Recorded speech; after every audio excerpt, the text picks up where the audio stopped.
Welcome to a special edition of the Economic War Room. We're here at Liberty University. They've been so gracious to open up their studio and let us film the Economic War Room here.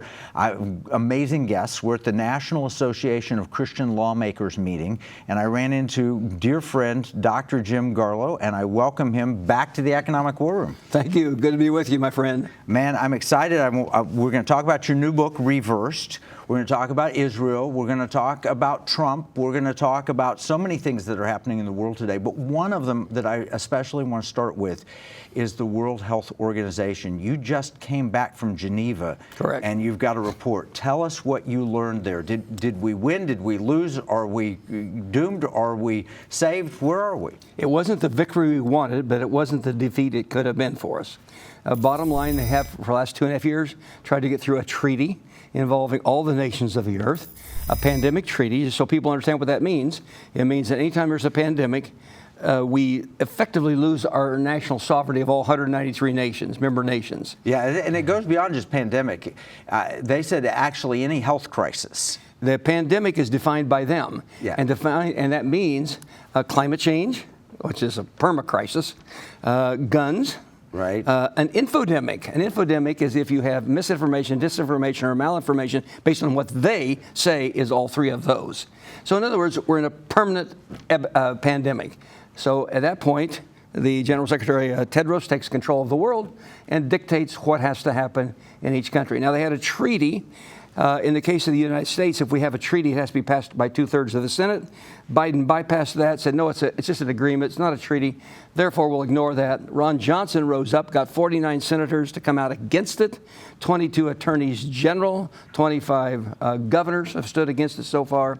They failed to pass the treaty as such, but in a sense, it was kind of a red herring because they wanted to get through IHRs, it's International Health Regulations, 317 amendments.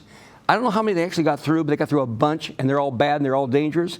And they take Kevin Freeman's electronic footprint, everything there is to know about you, everything, and it's controlled through one world government. They did get that passed. We have about 10 months to up to as much as 18 months to try to get countries to reject it. There was never a vote. Amazing, never a vote. It was all by consensus. Yeah, consensus when half the room was absent, too, if I understood correctly. And the Biden administration, according to reports we heard, was telling people, if you come out against this, we'll cut off all foreign aid from you, all military help. So small nations, they can't say anything. Well, and China was on the same side, too, right? China and the Biden administration, so it's almost impossible for a smaller nation to object. Precisely. There were a few nations that raised tepid questions, but nobody really sounded an objection because it was very difficult. And some heads of state in some countries didn't even know this was going on. So they had representatives from their country there that supposedly signed off for their nation. So it is very convoluted, illegal because they were, by their own rules, they had to submit all the amendments 4 months minimal before the vote. The vote was starting on May 27th. They should have submitted them by January 27th.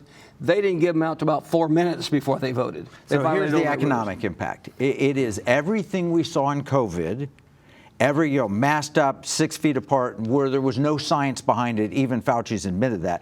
But all of those draconian economic regulations could be given to a foreign entity, the World Health Organization, that's run by a Marxist, put there by the Chinese Communist Party, Tedros, right? It's totalitarian authoritarianism at its worst. Read the book of Revelation, one world government. That is precisely what it is. We still have a window to try to get this slowed down. I would like to say stopped.